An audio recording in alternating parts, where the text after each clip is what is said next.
but one of the things we talked about is transparency, and transparency is very important. The chief, in the agreement with the DOJ, is supposed to ask for input on directives from the general public.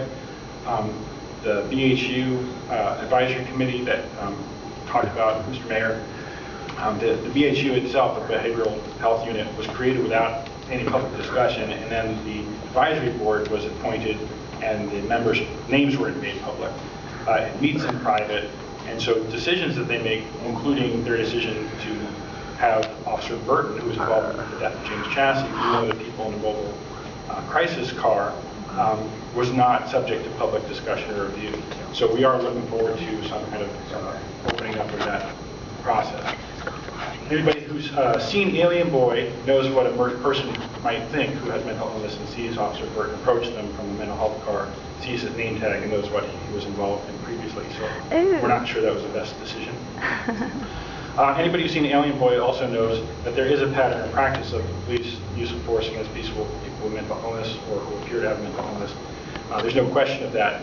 Unarmed people like James Chasse, or people carrying phone handle like Merle Hatch, or people carrying a crafts knife like Jack Collins, or people with an aluminum push rod from a door in a mental hospital like Jose Mejia. The judge will see this pattern, I'm sure. Even without the court entering the agreement, the COAB not being appointed yet, we can still find a way to involve the public and do as much of this stuff with public discussions, instead of having things develop and then announce to the community and then having concerns like this raised afterwards. So the agreement allows for the AMA Coalition to come back in 1 year and talk again with the city. We're hoping that this is an ongoing discussion as I'm saying, that everything gets implemented. Another example is that the money for police forces, which was cut from your budget and then reinstated after a small percentage of the population offered up some funds, there's likely a larger percentage of the population who'd like to see more oversight and more than what's described in the DOJ agreement. We also have been asking as Port McCopwatch and the coalition to see the PPA contract negotiations take place in a public setting. We've been asking since August when there's going to start. The mediation is over, as evidenced by this agreement happening.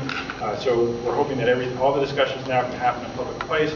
We support the right of people to collectively bargain for fair wages and benefits, but where things get tripped up is when it starts setting public policy. Fairly true. The DPA agreement.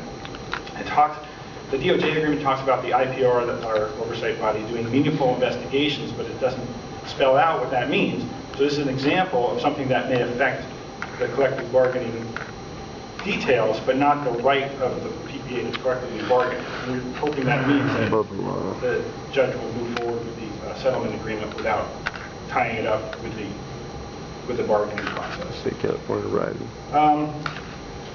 I had a couple other thoughts, but I think the main thing is that the training policy and culture of Port Police needs to change. We need to have the citizens of police all go home safe. That's what everybody wants.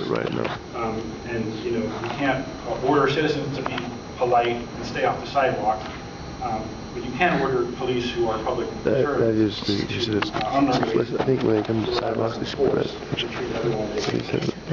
it.